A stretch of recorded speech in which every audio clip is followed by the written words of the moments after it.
summary of Atomic Habits by James Clear. Learn about the easy and proven way to build good habits and break the bad ones. Introduction.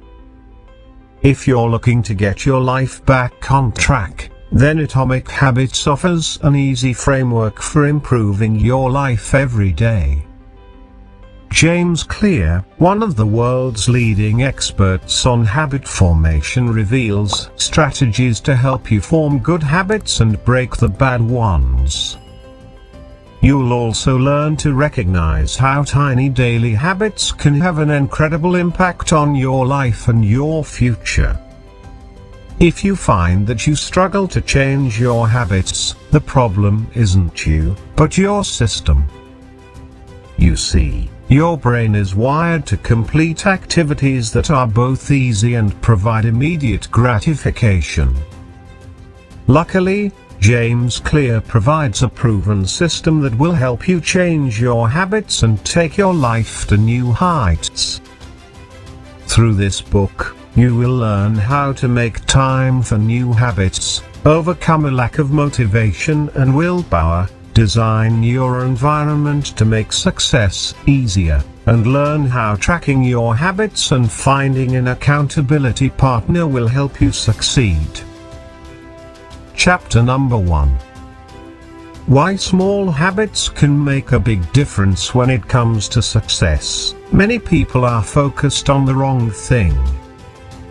They focus on the end goal versus the journey it takes to get there, and believe big decisions will get them to their final destination. However, this couldn't be further from the truth. In fact, 1% of improvement each day means that you will be 37 times better than you once were, but if you decline 1% a day, you will decline nearly to zero. In other words, it's the small habits that matter and that make the biggest difference. For example, a plane traveling from Los Angeles to New York requires a specific degree of direction to get to its final destination. Imagine if the pilot adjusted its course just 3.5 degrees south. This may look like nothing to the average observer. The adjustment is so small, many people wouldn't even notice. Of course, upon landing, the passengers would notice a big difference. That small course adjustment would change their final destination from New York to Washington, D.C. We don't typically notice tiny changes because the impact is not seen immediately. The impact may not be seen for months, or even years, but the results can be enormous. For instance, eating a slice of pizza certainly won't make you unhealthy. However, if you eat a slice of pizza every night for dinner, then you'll likely see a change in weight over the course of a year. Similarly, taking a 30-minute yoga class one day won't immediately make you in shape. Instead, it's small habits over time that compound into major results. Results in life are a measure of habits. The net worth of a person is simply a measure of their financial habits. Similarly, a person's health is a measure of their daily habits of diet, exercise. Time magnifies the margin between success and failure, which is why our daily choices have a greater impact than we realize. If you want to predict where you'll end up in life, then simply follow the curve of your daily choices. Bad habits can affect us just as easily as a good habit can build us up. This is why it's important to understand how you can design your daily habits to your advantage. The key is to make tiny changes to your behavior, which when repeated over and over, will become habits that lead to big results. Chapter number 2. How habits are formed. How many times do you begin a good habit, like exercise or meditation, only to find that after a few days or weeks it's only become a real hassle. Habits are a challenge to change because many people try to change them the wrong way or try to change the wrong things. To change our habits, we must first understand how habits are formed. The process of habit building can be classified into 4 steps: cue, craving, response, and reward. Think about what you do when you first get into your car. You probably put the key in the ignition, put on your seatbelt, check your mirrors, and then head on your way. You don't even think about the process, you just do it. It's a habit that you've repeated so many times that it's become instinct and happens automatically. So how are habits formed? Habits begin with a cue, or a trigger, to act.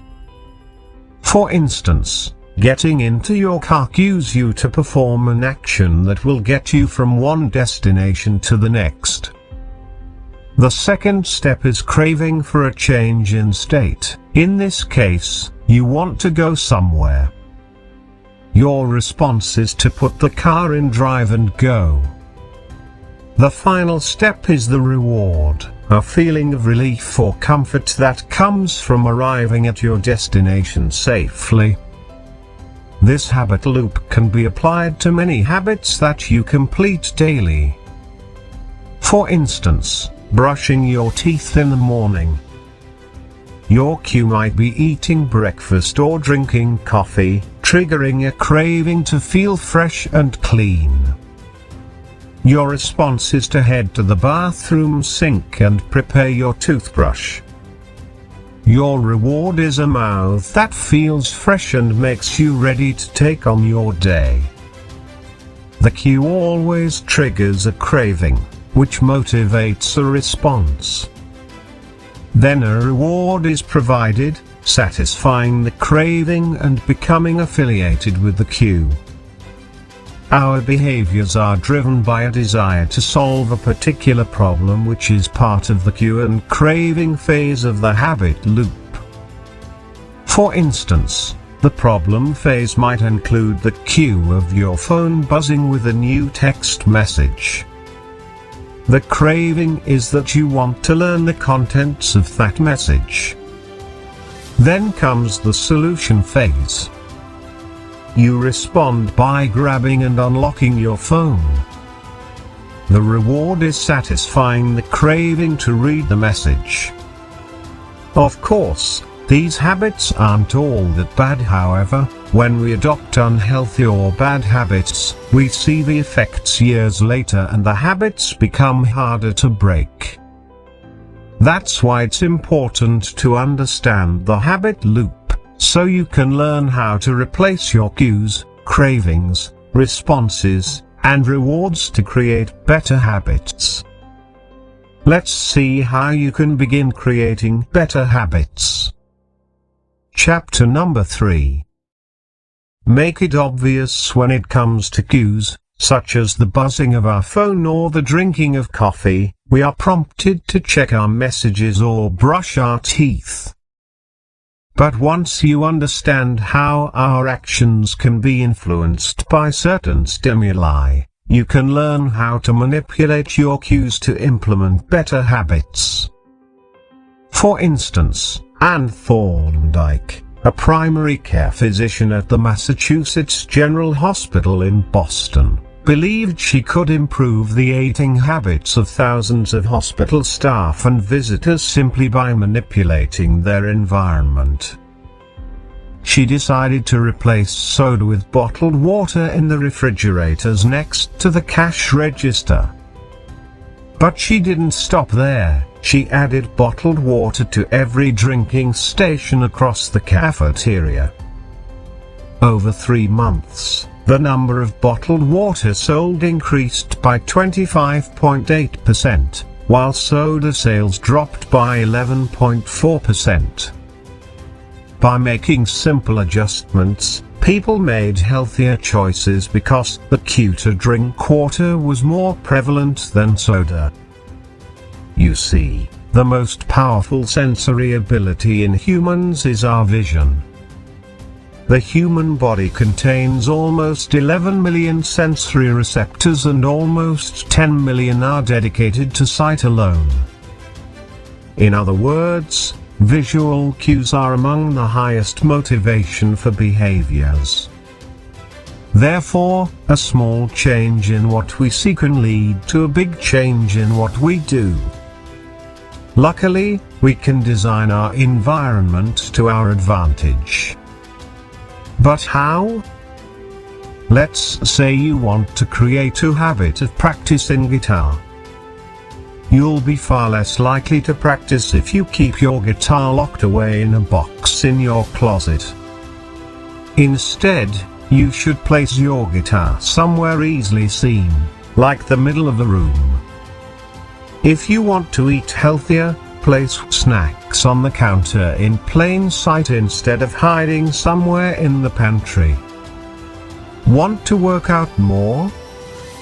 Simply put your workout clothes and sneakers out the night before so when you wake up, you can see them. Creating visual cues can bring attention to your desired habit. Additionally, you can create desired cues by practicing implementation intentions. This simply means that you make a plan beforehand of when, where, and how you are going to accomplish something. When you create a plan, you are more likely to stick with your habits. For instance, a study of voters in the United States found that citizens who were asked at what time will you vote, and how will you get to the voting station, were far more likely to turn up and vote versus those who were simply asked if they would vote. So instead of telling yourself that you are going to exercise more often, set a plan and say, on Monday, Wednesday, and Friday I'm going to go to spin class after work, and then pack a bag with you to bring for work and leave it in the front seat of your car so it stays in plain sight. Chapter number 4.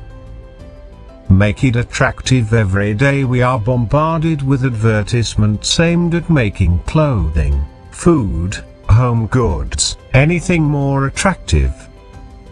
Society is filled with highly doctored versions of reality as we engineer our photographs with ideal lighting, photoshopped edits, and exaggerated features to make products more appealing and attractive to consumers. The same can be applied to our habits.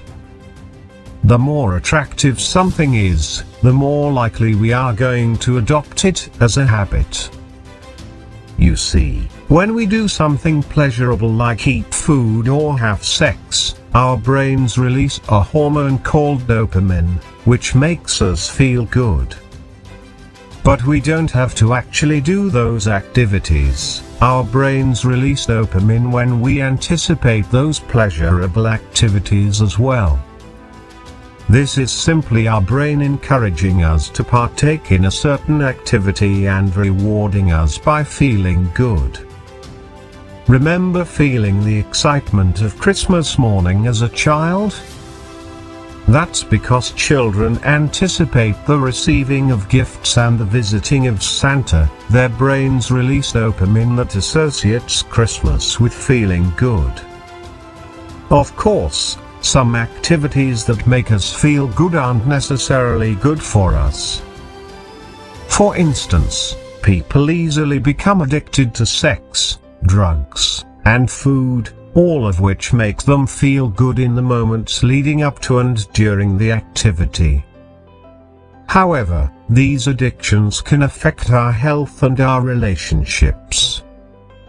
That's why it's important to use our knowledge to our advantage when it comes to forming good, healthy habits.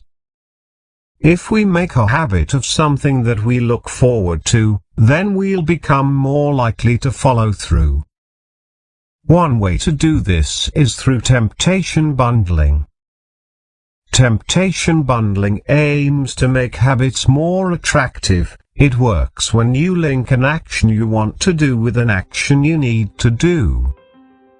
For example, Ronan Byrne, an engineering student in Ireland, decided that he needed to exercise more, but he didn't want to exercise more.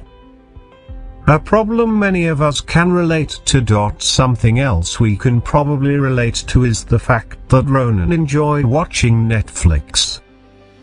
His solution? He hacked an exercise bike and connected it to his laptop. However, he didn't want to simply watch Netflix while riding. Instead, he wrote a code that only allowed Netflix to play if he was cycling at a certain speed. In the end, he transformed an activity that he hated and linked it with one that he enjoyed. While Ronan had the knowledge to hack an exercise bike and write code to help him bundle temptations, you don't need to be an engineer to apply this tip to your own habits. Simply downloading your favorite shows to watch while on the treadmill, or rewarding yourself with a half hour of Netflix after hitting some work goals are both ways to make your habits more attractive. Chapter number 5. Make it easy. Jerry U. Selman, a professor at the University of Florida, assigned his film photography students a project to be submitted at the end of the semester. To begin, he divided the students into 2 groups. The first group was told their grade was dependent on the quantity of photos they submitted. For instance, 100 photos earned an A, 90 photos a B, 80 a C, and so on. The second group, however, would be graded on the quality of just 1 photo. Which group do you think earned the better grade at the end of the semester? The quantity group. But why? You see, the quantity group was able to hone their skills in the process of creating hundreds of photos, whereas the quality group spent their time making just 1 photo perfect. This concept can be applied to our habits as well. Often, people are too focused on figuring out the best approach, so they never take action.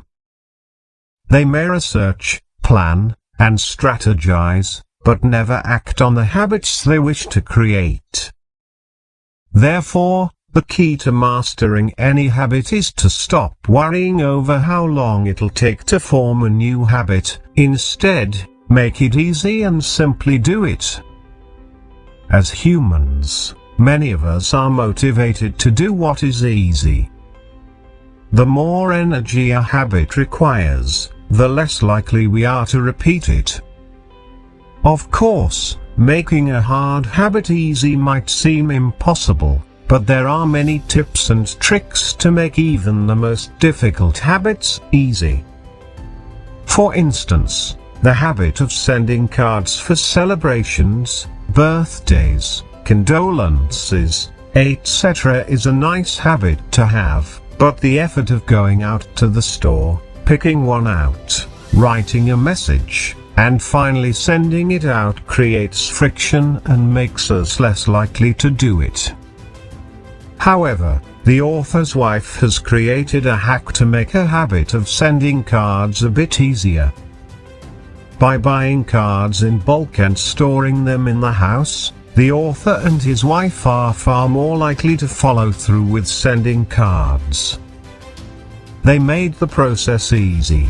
No longer do they have to go through the effort of going to the store to buy cards. You can use this tool to stop bad habits as well. The best way to break a bad habit is to make it impractical to do. For instance, if you want to break the habit of watching TV when you come home from work, then unplug the television and take out the batteries to the remote. you'll be far less likely to go through the effort of turning on the TV and spend your time forming a new, healthier habit. Another way to make habit forming easy is through the 2-minute rule. The basis of the rule is to start small and make the habit easy to start. For instance, instead of telling yourself that you need to study for a class, you can start with the basics and tell yourself to open my notes. Or maybe you want to make a habit of doing some yoga after work. Instead of saying, I need to do 30 minutes of yoga, tell yourself, take out my yoga mat. By breaking down the habit into simple steps, you make the habit easier to form, which means you'll be more likely to form long-term habits. Chapter number 6. Make it satisfying. The last step to making a long-term habit is to make it satisfying. Successful companies understand this concept and use it to their advantage. For example, toothpaste manufacturers saw great success when they added mint to their products. Mint allowed people to enjoy the act of brushing their teeth because it led to a satisfying, minty fresh feeling. If an experience isn't satisfying, it may not be repeated again. In the 1990s, Stephen Luby worked in a neighborhood in Karachi, Pakistan as a public health researcher. During his time there, Luby achieved a 52% reduction in diarrhea among the local children.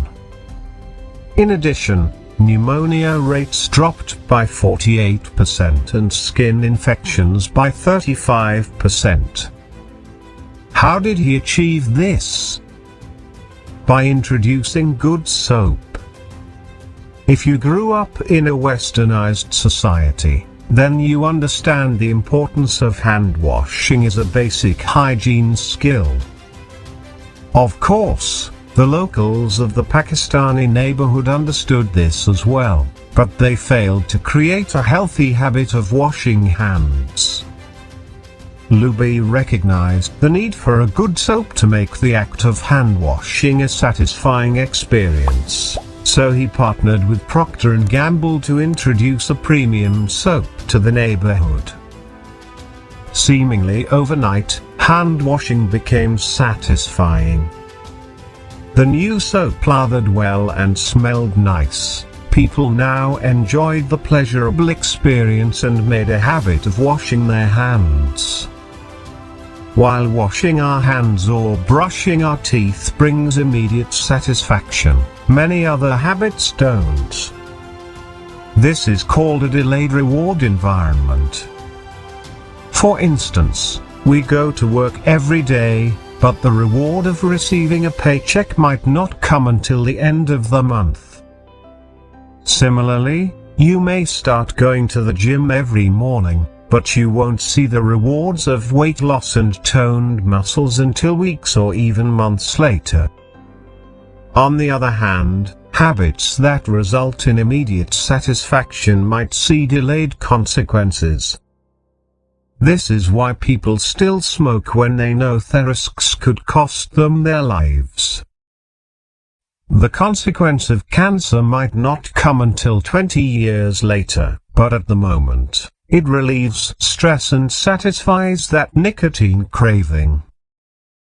Because of these delayed consequences and delayed rewards, it's important to attach immediate gratification to habits that you wish to pursue. For example, the author tells about his friends who wanted to kick the habit of going out to eat so they could get healthier and save more money. To do so, they opened a savings account they named Trip to Europe, and every time they avoided a meal out, they transferred $50 to the account. Seeing the money go into their savings created a sense of immediate gratification, so it encouraged them to keep up the habit. They made their habit satisfying, and eventually, they saw long-term rewards when they saved enough money to book their trip. Chapter number 7. The importance of habit tracking. Kicking a bad habit or implementing a good one can be hard. While it's satisfying to make progress, sometimes that satisfaction is delayed, causing us to give up on those healthy habits. Additionally, we crave visual evidence of progress which we don't always see when kicking habits like smoking. Luckily, there are ways to measure your progress visually by implementing habit tracking.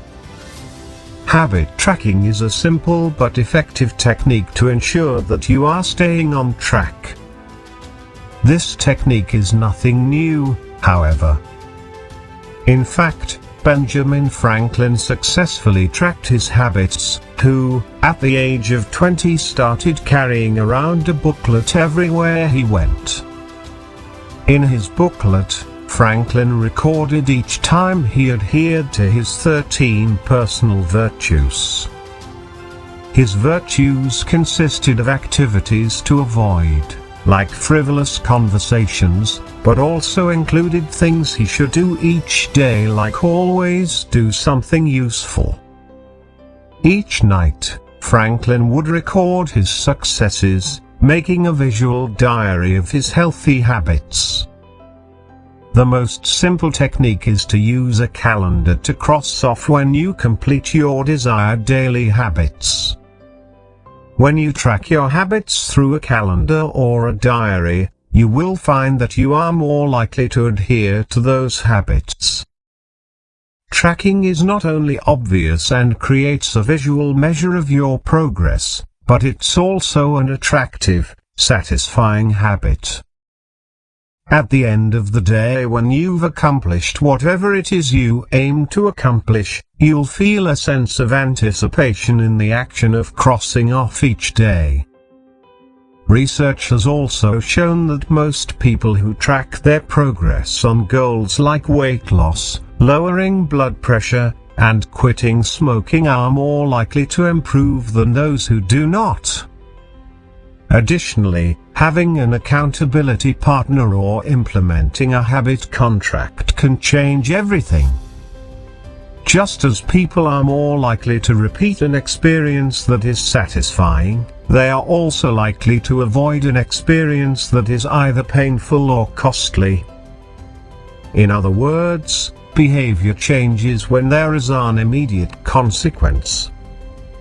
For instance, university students are more likely to show up to class if attendance affects their grades. The students know the consequences of not showing up, so they do. Similarly, you can apply the same logic to help you form positive habits. For example, Brian Harris, an entrepreneur in Nashville, created a habit contract to keep him on task for working out. He had both his wife and personal trainer sign a contract which forced him to commit to getting his weight down to 200 pounds. To reach this goal, Brian tracked his food intake and committed to weighing himself each week. He then set up penalties for not doing these things. For instance, if he failed to track his food intake, he would have to pay his trainer $100, and if he failed to weigh himself, he would have to pay his wife $500. Brian's habit contract worked, not only because he was worried about losing the money, but also because he cared about what his trainer and his wife thought about him. He didn't want to let them down. In fact, knowing that someone is watching you can be enough motivation for success. This is why getting an accountability partner or signing a habit contract works well in implementing healthy habits. Chapter number 8. Final summary. While many people believe that making big changes is the key to success, It's the small things we do each day that have the biggest impact on our lives. Our small daily habits will affect the person we become in the future, so it's critical that we adopt healthy habits to ensure we live long, successful lives. Of course, this is easier said than done, as forming new habits can be incredibly difficult. Luckily, there are many tips and tricks to help you implement new habits today. The 4 laws of habit forming include making it obvious, attractive, easy, and satisfying. When you can make your habits an attractive, easy, and satisfying experience, you'll be more likely to keep up with them. Additionally, an accountability partner and a habit contract will help you even further when starting new, healthy habits or kicking a bad one.